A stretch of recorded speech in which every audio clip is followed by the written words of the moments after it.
Welcome, everybody, to Dynasty Central Sports. I hope you guys enjoy this special episode. This is going to be a feature episode of NHL 94 Rewind, which came with any pre-sale of NHL 21. So let's go and take a look at the new action. I'm going to talk about it, really not talk about the game itself, but more of how NHL 94 makes me feel playing it. So anyways, we're going to start this off, and we got... I'm going to start it off, and I want to hear that real old-time music. That's what I like to hear, that old-time music. And it looks good. The graphics look updated to kind of the new style, but it is still NHL 94. Very much NHL 94. So I'm going to talk a little bit about this because NHL 94 is not where I started with playing video games. I ended up actually buying NHL 93, or as it's known as NHLPA, because the NHL League didn't actually have the license with the game. NHLPA did. So 93 was the first actual NHL hockey game.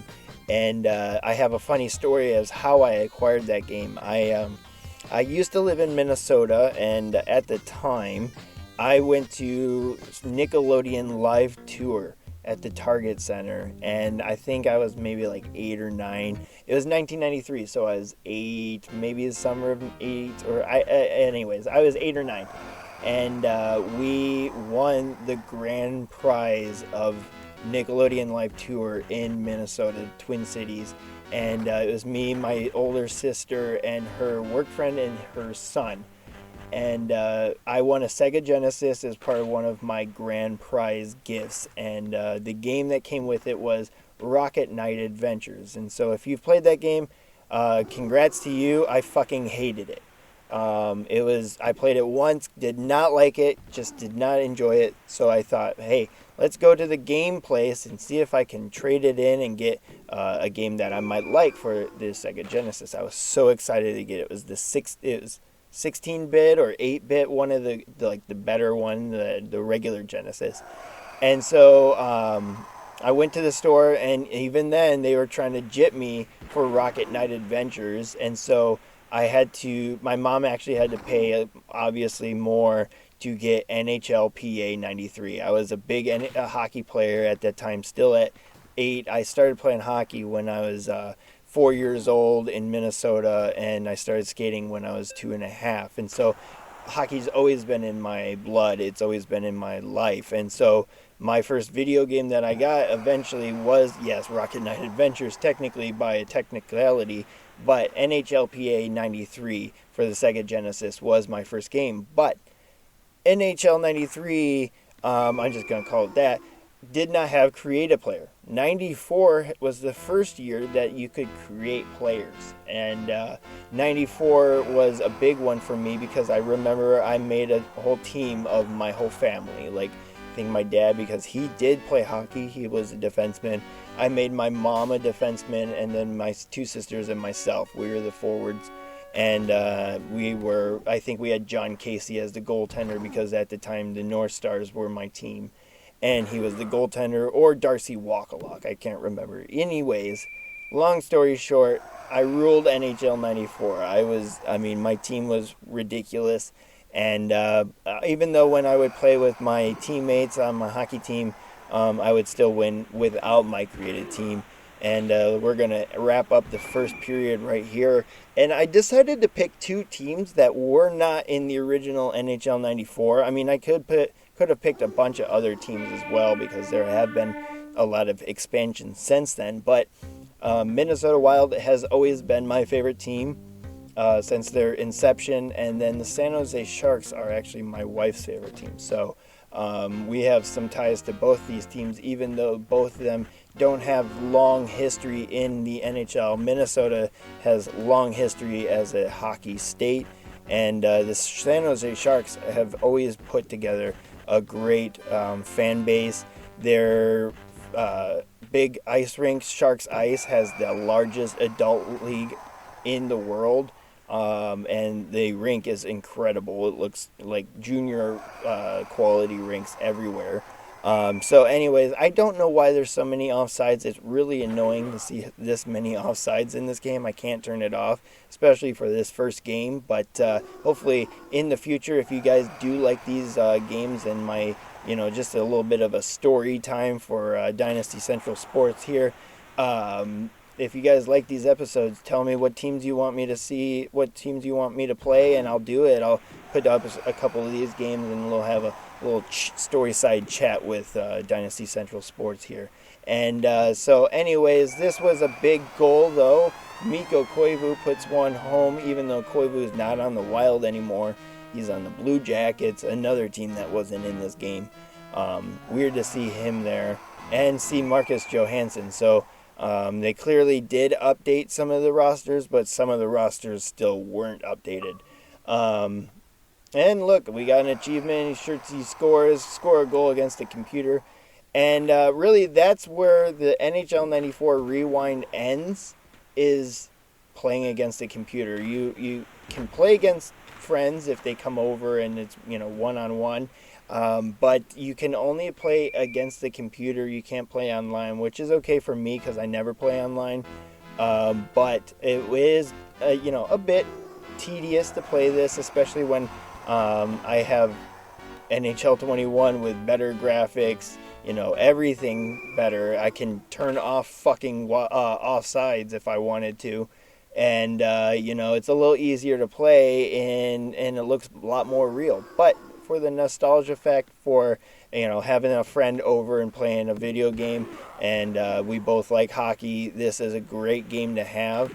Unfortunately, there's no long-term playment in this game, as more of a party favor type of game in my aspect. But we're going to drop to the first end of the second in just a second. We got offsides again. I think over under there was probably 50 offsides in this game. I don't understand why there was so many fucking offsides, and most of it are computer players. Like, look at that. Two of my computer players just skated right offsides. I mean, it makes no sense why this happened, but 43 seconds left in the second. The Wild are up, and hopefully we can put away a big win in this first NHL 94 Rewind action here on Dynasty Central Sports.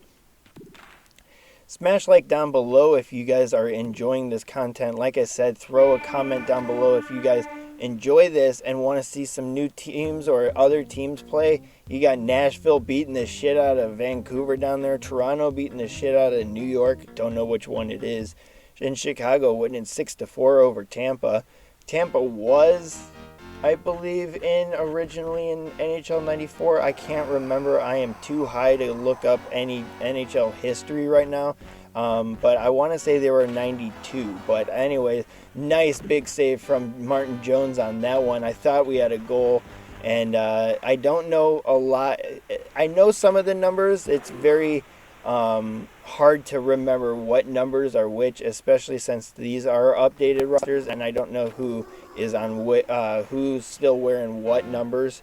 We still have Alex Galchenyuk on the roster, and then we got number 21. I think that's Carson Soucy, but I don't know for sure. I can't make that judgment. So, and we have Devin Dubnyk in that still, and he's now on the Sharks. So we'll have to see if they ever update the rosters beyond this.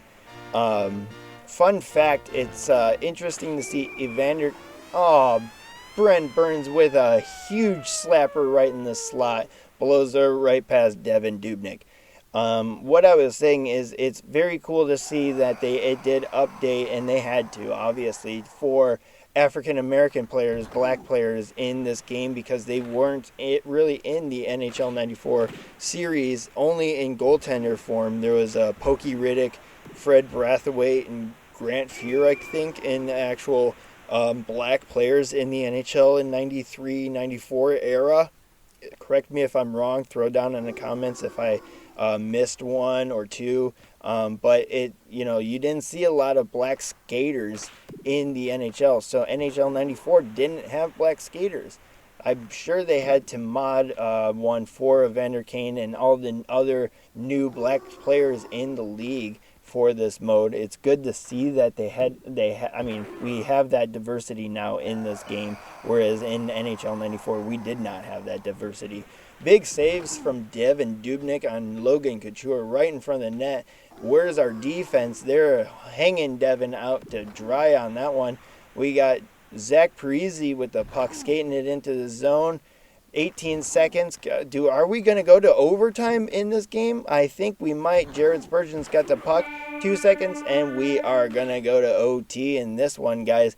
NHL 94 rewind OT action here, guys. I love that Zamboni. I wish we had some form of that in the menus for NHL 21. It would be pretty cool, but I'm sure it would take up too much disk space and we'd lose like coaching carousel or some shit like that. That's what they say about Madden. So I don't want to add any extra needless features into franchise right now, or be a pro or be a GM. That's what they are called for NHL, as you would know. But Kevin LeBlanc's got the puck. He's going to lose it to Devin Dubnyk. Jared Spurgeon's got the puck. He's going to skate that in, and that is, guess what? Offsides. This game is rampant with offsides. We got a face-off in the OT. 8 minutes and 44 seconds left after that. Before that face-off, Spurgeon's got the puck. Loses that. Studer's got it over to LeBlanc. He loses that to the goal. That's Evander Kane with a shot on net. Zuccarello over to Spurgeon, and let's take a look. Hopefully the Wild can come away with a big win here. Who's number 51? Oh, Radim Shimmick. That's who it is. Couture's got it. He's going to skate it in and take a shot, and that is a goal. Logan Couture gets the big winner in OT from Kane and Shimmick. 2-1. The San Jose Sharks win it. Couture, Koivu, and Burns are the 3 stars of the game. Koivu, the only star for the Wild, is not even on the team anymore. Well, that was NHL 94 Rewind Action. Let me know if you enjoyed it. Smash like down below and throw a comment if you want 2 new teams. And I will do a couple more of these feature episodes if you enjoy it. Later, guys, and I thank you for the support of Dynasty Central Sports. See ya.